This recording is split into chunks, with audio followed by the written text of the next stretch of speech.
So hi and welcome to the Unknown Regions podcast. I'm Jeremiah. I'm David. And we're actually going to be talking Star Wars for everybody. Star Wars! Lots and lots of Star Wars! We wanted to do a Star Wars versus Star Trek, or at least the new versions. That'll be coming up soon on the channel. But today we are actually going to be talking about Star Wars Resistance, the Clone Wars returning, and we're answering some questions on Instagram. And I think that we're going to talk about the Mike Zeroh situation. Apparently he's getting harassed by Rian Johnson. Yeah. But I think we were all harassed by Rian Johnson. Why, that film or what? Yes. Last Jedi is pretty much a harassment of all of us. And then on Twitter, he's basically come out and said that if you didn't like my movie, well, I think it was actually J.J. Abrams who said that a long time ago, but if you didn't like that movie, you're just a man that, hates women. What? Probably never got laid in your life. Or something along those lines. I still don't get J.J. Abrams sometimes. I don't think he gets himself. I don't see how those two things are connected at all. They're not. Alright, so anyways, we'll get to our first story, and that is Resistance. The trailer for Resistance has come out. And David, we actually watched it last week. Yeah. And you were pretty pumped up on this series. Yeah, I definitely like it. The only thing I don't like about it is it's kind of more cartoony looking, opposed to Clone Wars. And the aesthetics of it isn't quite. So not the digital animation, right? It's the actual more drawn. I guess it's digital still, but it looks more hand drawn. Yeah, I don't know. I prefer the look and feel of the Clone Wars a lot more than I did from the trailer that I saw of the Resistance. It did look chalky. Yeah, it really did. It was like the Chalk Zone version of Clone Wars and Rebels. Do you remember that show, Chalk Zone? I briefly remember a little bit of it. It was really hokily drawn, and that's basically how I feel about this show. Is that the way it looks, it kind of has made me second guess their animation department at this point. But then with them announcing that Clone Wars was returning, I kind of had to second guess myself on second guessing myself. If that makes sense. If you don't think about it, it makes sense. Well, too many minds apparently. It's an anti-Jedi approach to this. Definitely very humanistic of me instead of being a Jedi. Jedis? Jedis? Jedi. We'll get to that in later. Australia. Jedi? Jedi. Sorry. Alright, so getting back on topic. Yeah. Star Wars Resistance is supposed to come out this fall. I was a huge Rebels fan. I actually have some previous videos up on the channel right now. And speaking of other Star Wars videos, we actually have Star Wars trivia matches that this guy was actually a part of. I commentated, he played in it. It was kind of brutal for him, but still, if you could try to keep up with him in the Star Wars trivia, then you, my friends, are able to be on the Unknown Regions podcast, because as you can tell, I'm digging at the bottom of the barrel. I'm just kidding. Wow. Just saying, it was only my first match I've ever competed in, and I only had to say that because you beat me at Pokemon. Yeah, so. that too. And because of that, no one will play me. Yeah. Well, that's your fault. We shouldn't have put up such a high score in that game. No one's ever gonna want a chance at it. Still hold a record. No one's gonna break it. So I don't think anybody even broke the second place record, which is me. So yeah, it's true. That was the worst. I lost by 1 point in that match. You broke the record and lost. I know. How terrible. But anyways, speaking of breaking records, the Clone Wars Clone Wars Returning broke YouTube practically, because everybody started, and their mother started doing videos about it right away as soon as it came out. I figured I'd give it some more time for both Resistance and Clone Wars. A lot of you fans out there understand how it is. These YouTubers will go out there and start up and make a video right off the bat with not all the information, and it just kind of frustrates me later on listening to them talk about it, because they take themselves so seriously when they're only reporting 10% of the facts. And that's why we're going to talk about Mike Zeroh later on. I'm totally going to put the responding on that. Well, and that's the problem with doing a video on things right away, is that everything you're saying, for the most part, is basically speculation, except for what you can visually see on a trailer or on an interview that you're discussing or whatever. Yeah, and speculation is what Star Wars is about. So, and speaking on speculation, it's also about you guys too. Like, you guys commenting and talking to us on the show here. Like, we understand that you could watch us talking all day long, but it's better if you guys have your own insight being brought onto this show. So go ahead and comment down any questions you have down below. Also, if you want to get one of those questions answered sooner, I guarantee going to my Instagram account at JeremiahTalks4 and simply writing your question on my post of the week for Star Wars.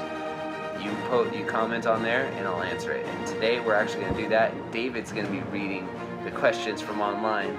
Now there's only 2 of them and they came from one person, so we're going to see how this goes. But with that being said, these are high caliber questions. High caliber, huh? I like them. I'm not even BSing on that. I like these questions. Okay. All right, first question. Ready? Yeah. Will Rey make her own lightsaber, or will she be ungrateful, lazy leech?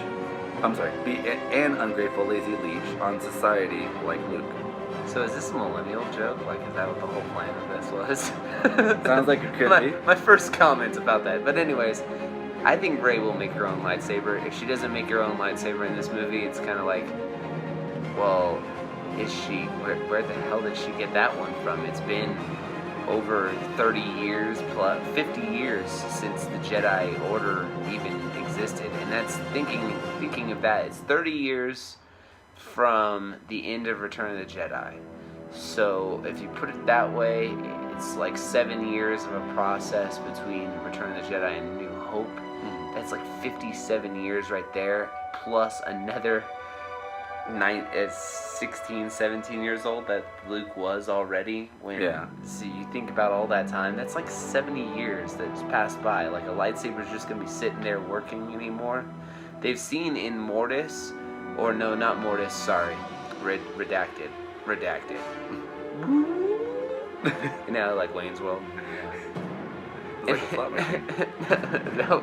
The noise. It was, Oh, I worked in a casino. So. I don't. So, speaking of casinos, Canto Bight was a terrible one. But that's besides the point. Getting back to our question, which I've ignored enough already. Yeah. Luke made his own lightsaber. End of story. He did. It's actually in the deleted scenes from Return of the Jedi. So that's where your facts are incorrect. So the only question I have about your response is, where's she gonna get the crystal from? Because Luke's gone. Who's gonna really know where to get those? I would think it would be cool if she could find Luke's green lightsaber, but it be slightly, like, it can't work, but the crystal's still fine.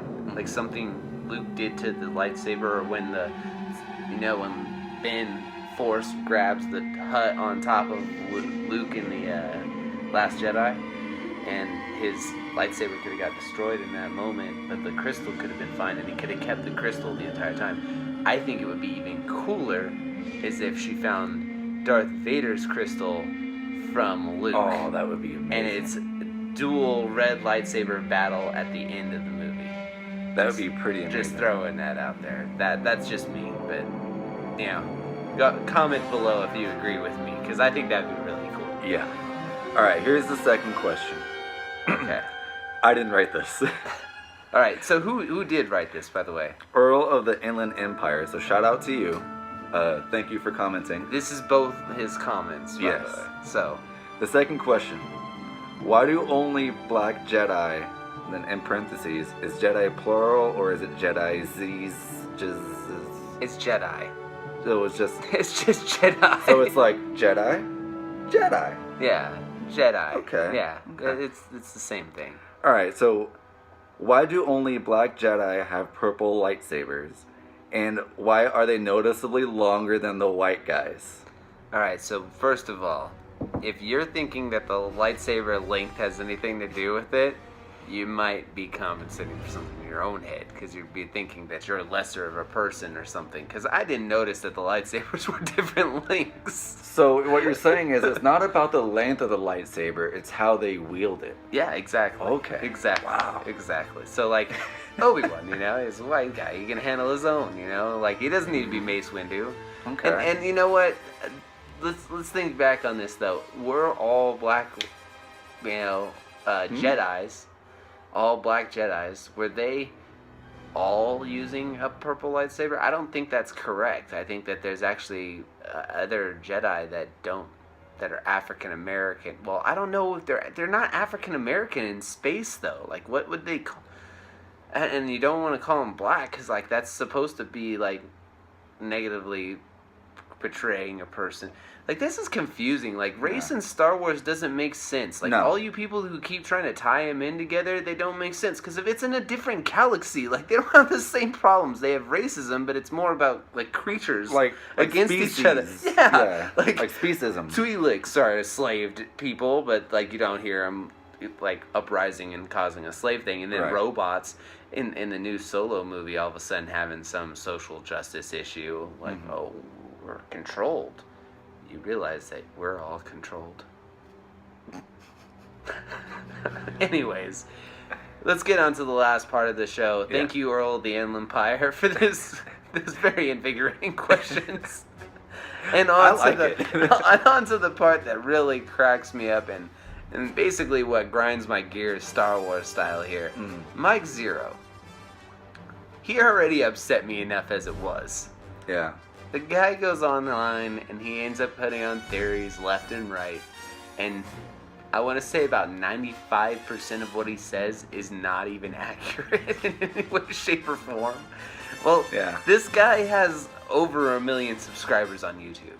I give him all the credit in the world. He had the right time. He started talking about Star Wars when I started watching Star Wars information on YouTube.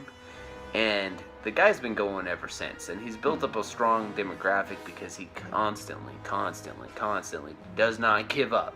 He will give you 1,000 theories of what could happen when none of those things will probably happen. And that's the problem, is that, like, I feel like, we kind of talked about it a little bit before off camera, and it's like, if you say that, like, if 10 people are running a foot race, and you say each of them are going to win, you're going to get one right. So you can say, oh yeah, I picked them. Okay, well, you also picked 9 losers too. Yeah. So it's kind of hard to say that when you have that many theories out there and be like, well, you see, I was right about this. I was right. What? You weren't necessarily right about anything. No. We already know that this is kind of a nightmare scenario of being a YouTuber, is going on there, saying something, and then someone else making a video about it. I didn't want to make this video, but it mostly comes down to the fact that this dude, he actually got the most publicity out of any YouTuber I think I've ever seen, because Rian Johnson happened to go online on Twitter and mention him by name because Mike Zeroh went and made a video about how Rian Johnson's trilogy was getting canceled. Per his sources. Now Rian Johnson replied back afterwards and basically annihilates him online. Now, was this necessary? No. But it was fun, I bet. I bet for him it probably was. Well, and that was crazy for them to say that they had someone watching them. Yeah. The whole time when Last Jedi's promotional material was coming So, like, out. they knew who he was before this all happened. So he had been spying on Mike Zeroh to find out how close he was getting into theories. Now, here's a question which I've kind of thought about that I feel like movies may be doing, where, you get just a massive franchise like Star Wars, but I mean, there's others like it. And there's going to be tons and tons of theories and speculation leading up to upcoming films. Do you think that they draw inspiration from some of their theories and kind of twist it in their own way to present it where it's unique, but they draw from some of these YouTubers or whoever it may be? I think they leak certain information to find out exactly what the fans want to see in certain moments. Like a feeler. Like, yeah, exactly. Like, Okay. All right, so in Rogue One, there was always talk of Vader being inside of Rogue One to the extent of what he was going to have done. And when they mentioned that he was going to be inside there, many fans started saying right away that they wanted to see a gruesome scene where Vader just chops through the rebellion. Well, they got it. Well, but in the original cut, they said that he actually was on the beach cutting down Jyn Erso and all these main characters. Wow. Yeah, it was way darker before.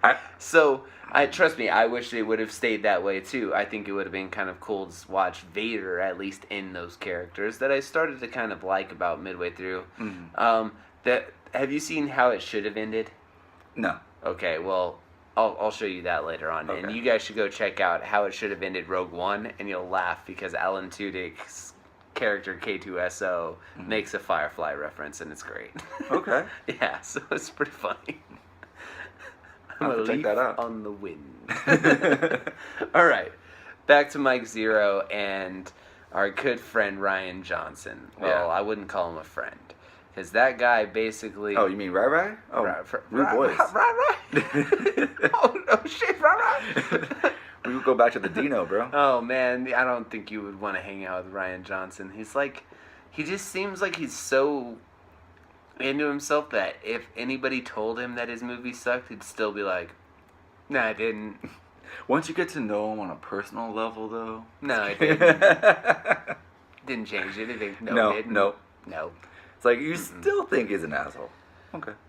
Well, that's pretty much it for us. Stay tuned to our channel for more content coming up. We will be having an episode 9 speculation video coming up.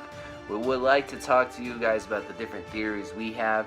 For instance, today you kind of got a little bit of a tidbit of an idea with what Rey's lightsaber was going to be and how that's all going to be resolved. Still think that Vader's crystal is going to be the idea. And, what's the deal with this Disney Star Wars? And if you didn't catch that reference, it's a Jedi Council on Collider making fun of Christian Harloff a little bit. Yeah. I haven't seen that video yet. No. I need to. Now, basically, he does it every week. Like, what I plan on doing with this show, I plan on basically doing the same thing as them, but not with the, what's the deal with that? Alright, so like and subscribe, everybody. And I've been Jeremiah. I've been David. And may the Force be with you.